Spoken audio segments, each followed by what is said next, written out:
Haleluya, haleluya, haleluya. Dushimiye Imana y'amahoro n'urukundo n'ubushobozi bwayo kuko ari Imana itwitayeho. Kandi neza icyubahiro ubutware by'Imana yacu nibyo bituma tudashiraho. Ndagusuhuje rero wowe ukurikirana Kebuka Iburyo TV kuri uyu mwanya. Ndagusuhuje wowe ubana natwe udasiba kudukurikirana. Ndagushuhuje wowe ubonye umwanya mwiza wo kumva ijambo ry'Imana no kubana natwe. Imana ikurebe neza kandi Imana ikwiteho. Tugarutse mu mwanya w'ijambo ry'Imana kugira ngo turusheho kwamaza ubutumwa bwiza bw'yaduhamagaye kuko ari Imana yo kwiringirwa, ari Imana ishoboye byose, ari Imana itwitayeho. Ndababukeye n'ubundi Mugisha Jean de Dieu muri kumwe, kandi niwe mukunze kubana kenshi hano kuri Kebuka Iburyo TV, kandi ni nayo mpamvu akubwira ngo komera. Agukomeje wowe utishimye, wowe utameze neza, arakubwira ngo Imana ikurebe neza kandi Imana iguhe ihumure mu mutima wawe, unezezwe nuko Imana ikuzi kandi ikutayeho. Uyu mwanya tunejejwe no kubana namwe aya masaha, iki gihe ubonye umwanya, iki gihe nawe ugize amahirwe yo kurikirana ijambo ry'Imana. Nayo ndimo nkubwira ngo Imana turacyayifitiye icyizere kandi Imana yacu iracyashoboye. Nimuhumure, ntago yigeze ihinduka, nimuhumure, ntago yigeze isaza, nimuhumure kuko ntago yatowe n'abantu ngo wenda amatora yayo ngo ararangiye. Imana yacu iriho kandi izahoraho, niyo kubahwa. Nzanye ijambo ry'Imana kubwira ngo ngaho komera.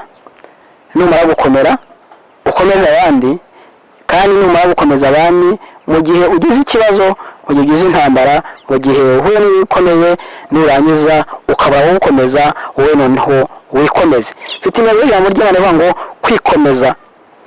Bisobanura ngo ni ukuba hari igihe wakomeye ukabona n'abagukomeza, ariko noneho ukagera mu gihe kindi utabona abantu bagukomeza, utabona abandi bantu bakubwira ngo humura, bataguhumuriza. Hahandi uzasigara mu gihe cyo ku Imana ibaye iretse ko ari wowe nayo.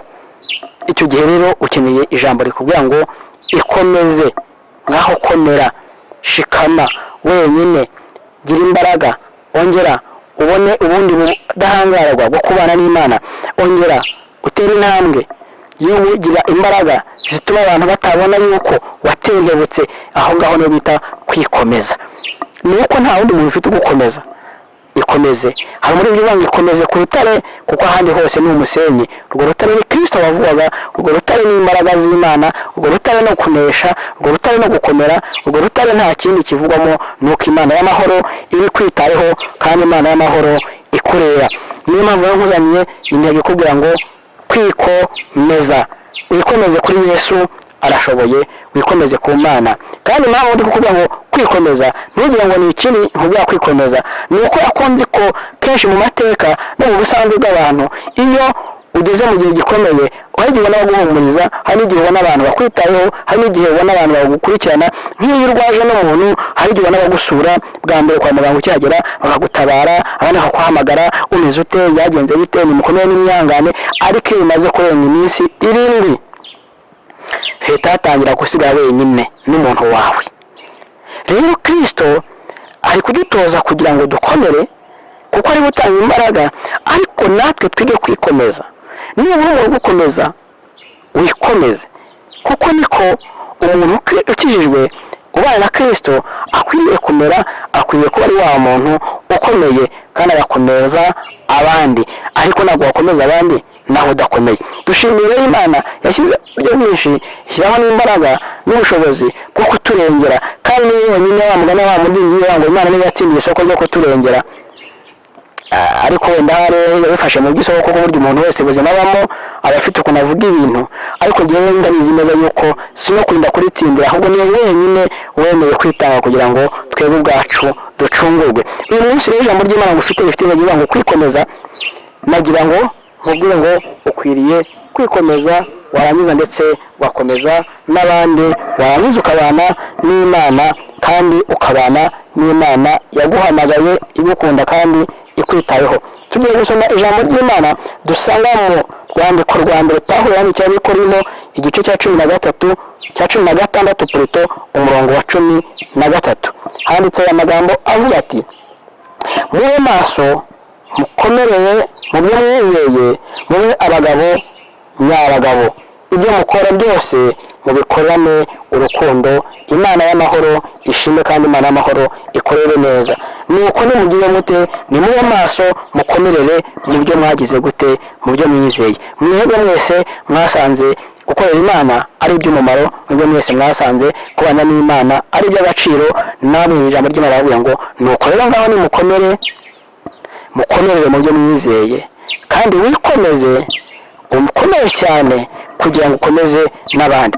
Ijambo ry'ihumure niryo mfite uyu mwanya, kandi ijambo rikubwira ngo ihanganire aho hantu uhagaze, ihanganire ibyo wabona bikugoye, ihanganire ibyo ubona bashaka utabonye. Ni ukugira ngo ubanze umenye neza ngo buri muntu wese agira igihe cye cyo gusubizwa n'Imana, umuntu wese agira igihe cye cyo kubana n'Imana, umuntu wese agira igihe cye cyo kuba inshuti n'abantu, ndetse bakagera n'igihe aba abanzi b'abantu, ku buryo abantu bakwanga ukagira ngo hari ikindi kintu cyabaye gishyashya, ahubwo ni uko ugeze mu gihe cyo kujya gute, cyo kwanga. Ijambo ry'Imana tuvuga ngo buri kintu cyose kigira igihe cyacyo.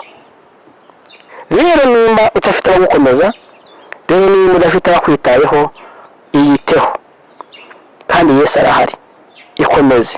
Aramwegeze kuvuga ngo niba ari igihe kinini utabona abagusura ujye wisura.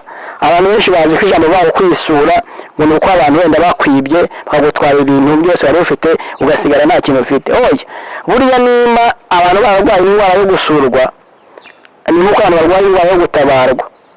Iyo rero wumva ukeneye gusurwa cyane, uzabanze wibaza ngo uri Yesu urabangahe.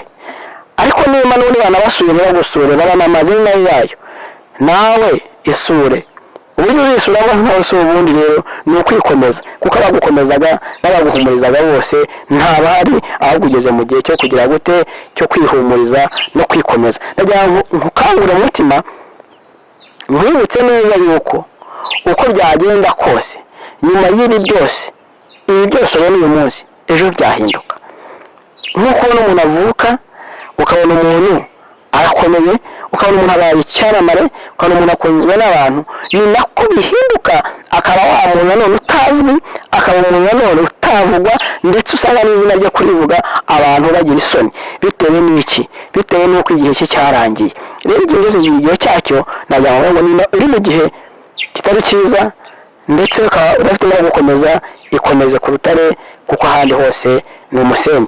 Imana y'amahoro rero nishimwe, kandi Imana y'amahoro nikorere neza, Imana y'amahoro nikwiteho, Imana y'amahoro nikufashe, Imana y'amahoro nikugirire neza, nawe ubashe gukomera, ndetse ubashe no kugira gute, no gukomeza abandi. Nawe ndimo nkubwira ngo kwikomeza ni intego ya Mukristo wese, kubera yuko hari igihe uzageramo ukabona gukomeza. Imana nishimwe rero, kandi Imana nihimbazwe. Nagira ngo nkubwire ijambo ry'Imana kugira ngo ikomeze nimba udafite abagukomeza, kandi nimba ugifite abagukomeza, shaka kuza gukomera cyane, nurangiza ukomeze n'abandi, kuko Imana y'amahoro ari kwitayeho. Reka dusenge Imana, dusengera abantu bacitse intege muri ino minsi, baraciye intege n'ibibazo n'intambara n'ibigeragezo, kugira ngo tubone iyi Imana y'amahoro ibarengere, kandi iyi Imana y'amahoro ibiteho.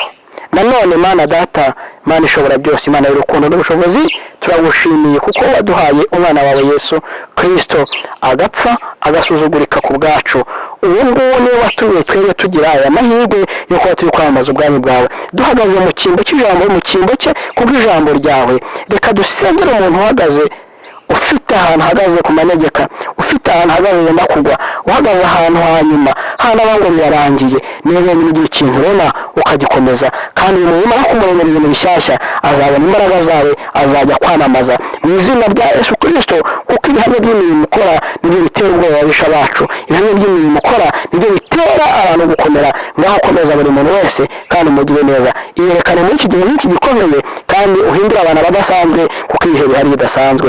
Icyubahiro n'ubutware, kwinjira no gukomera n'ibyawe, none n'iteka ryose. Amen.